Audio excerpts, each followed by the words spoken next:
Sir Kinnin, we've been having some unusual reports coming in as of late concerning some of our soldiers, especially your fellow knights. It says that their armor plates have been getting dislodged due to leather straps holding them together snapping. I look up and away from my sword, and at the man confronting me, a younger lad from what I know to be apprentice of Sir Velfris the Quartermaster.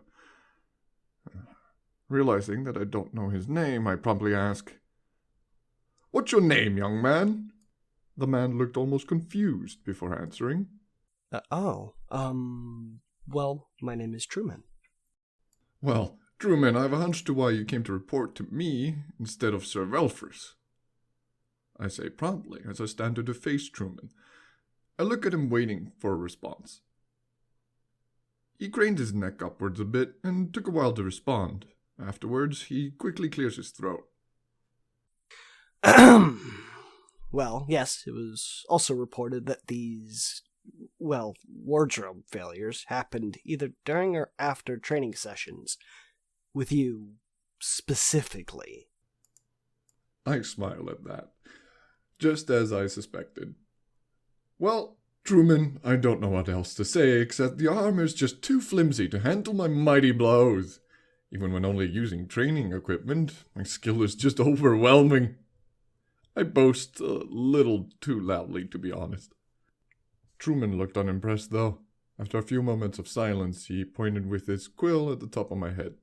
Immediately, I instinctively went to grab the little guy up there, as Trueman remarked, Are you sure it has nothing to do with that little shadow you've been harboring, Sir Kinnin? "Sharp eyes you got there, Trueman."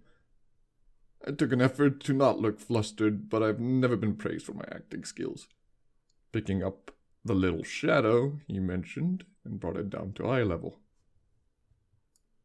"Mint," I say with some hesitation. "Though he isn't a shadow, he is a mirror mouse. He is—" I begin to explain, as Mint quickly jumps out of my hands and vanishes completely. "Quite shy," I finished, as Trueman was not pleased in any sense of the imagination. From the looks of it, he managed to keep an eye on Mint a bit longer than I, but he seemed to lose him as well.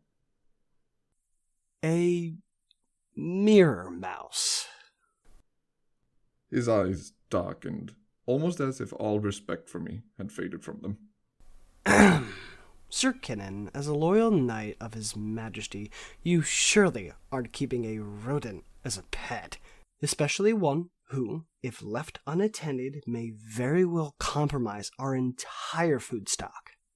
Thinking quickly, I concocted a masterful response that would diffuse any and all frustration in Trueman in seconds and restore my status as a knight in his eyes. "Yes?" Sadly, though, in truth, it only occurred to me after the fact. Trueman just took a deep breath and turned away from me, making his way out of the armory. I'm going to report this to Welfris. Hopefully he will see to this quickly. "Wait, Trueman!" I promptly addressed him, causing him to stop in his tracks and turn towards me, with a skeptical look in his eyes. I marched towards him until I was about 2 feet away. "I challenge you to a duel, Trueman, assistant quartermaster and knight-to-be." I couldn't. It would be a stain upon your honor, as well as Sir Velfris, to refuse," I interrupted him. Trueman was conflicted. I know you're still a squire and barely knew his way around a sword. In truth, it's a great shame for me to even challenge a squire to a duel this way. Velfris left me no choice but to act. Trueman steeled his resolve and accepted. He was always braver than most, though I distinctly recall him grumbling about it being ridiculous to challenge someone to a duel for a rodent. I was gracious enough to let it slide. He left to begin preparation for the duel himself. After a while, I left the armory as well, making my way back to the barracks where he would hold our duel. I felt a bit like a bully, a tyrant of sorts. This man was only doing what he was ordered to, but the man giving him said orders was a scheming bastard who was too nosy for his own good. Honestly, if he just used that brain of his to apply this subterfuge to the enemy instead of his allies, we would all be better off. To ponder these things, I eventually made my way back to the barracks. The walls were sturdy and the floor was covered in a dry earth. A few training dummies that we had were set aside and a few stools were set in their place. Trueman was standing in the middle, awaiting me. I ignored him for now, but I scanned the room. The stools were already occupied by onlookers. But I had my eye out for a particular individual, one pretentious and conniving enough to orchestrate this turn of events. Eventually, I found him. Having found the culprit, I turned to Trueman and made my way closer to him. You haven't told him, I presume? I asked quietly enough so no one could hear but him. No, not yet. I assume that rodent is the reason for all of this. Trueman answered. He looked quite frustrated with me, and I wholly sympathized with him. Raising my voice, "Very good then, let us begin." We both make our way to each side of the arena, Sir Valfrus himself making his way to mark the beginning of the match. We both ready our swords. I made quick note of his attire. It hadn't changed from before. He was still wearing a leather tunic and trousers, with a light amount of padding in the front, with his chest covered by a slightly concealed set of chainmail and leather padding. Valfrus unsheathed his sword and put it in the middle between both of us. Looking both ways, to make sure we were in position, he smiled before declaring the match begun, lifting his sword in the air and backing away. Trueman was quick to charge. I hadn't fully expected this, so he managed to catch me off guard with a quick right swipe. I managed to block it, but at the cost of my footing. As I stumbled backwards, Trueman wasted no time, keeping up the momentum he had built up and quickly lunged back at me. Just in time, I managed to catch myself and deflect the blow quickly, responding with a left swipe of my own. He catches it with his own sword, and we lock together, pushing each other by the hilt of our swords. "You're much better with the sword than I expected," I joyously quipped, almost forgetting the predicament that had led me to this situation.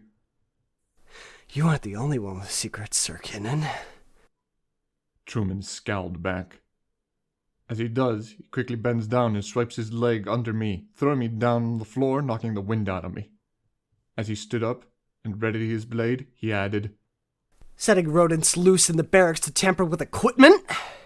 He thrusted his blade down at me.